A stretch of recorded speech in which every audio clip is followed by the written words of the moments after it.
Hey guys, today's math lesson is for 7-8, which in your math journals is going to be page 186, 187, and 188. The activity on page 186 and 187 is actually based on something we would have done in class. So since we're not in the classroom right now, what I did was make a chart that we could use, and that chart is posted on Seesaw. So when you're ready to start working in your journal, make sure that you go into Seesaw and you find the chart that says arm span in inches. We're going to use that to help us fill in this chart on page 186. So the first thing you're going to want to do is look at the chart and find the first number, which I put as 39 inches. So right here, I'm going to write 39. And for the tallies, I need to see how many times did somebody have 39 inches as their arm span. So I'll go back to my chart, and I see that there are 2 times that 39 showed up. So I'm going to put 2 tallies, and under number, I'm going to put the number 2. The next arm span on my chart was 42 inches. So I'm going to put 42 here. Then I'm going to look back at my chart to see how many times 42 shows up. And it looks like 42 is only on there once. So that will get 1 tally, and I'll only put the number 1 there. You're going to want to go through the whole chart and mark down every different arm span number that shows up and how many tallies it has. And once you add them all up, your total should be 14. So if you have less than 14, go back into the chart and make sure you've counted every single one. Okay? Once you've done that, you're ready to do your line plot.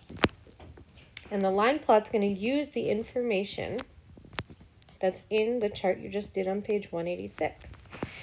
So you'll notice that at the bottom, where it says arm span in inches, they don't give you any numbers. So what you're going to want to do is look on our arm span chart and see what's the smallest number and what's the biggest number that we have in there. It looks like 38 is our smallest number, and our largest, I think, is 48. So I'm going to start my first number a little bit lower than 38 so that I know I'll be able to fit all my numbers on here. I'm going to do 36. Now, since I can't write very small on here because I'm on my iPad, I'm going to write the numbers for every other line. So I have 36, 38, 40, I'm going by 2s, 42, 44, 46, 48, 50, 52, 54, and that last one would be 55.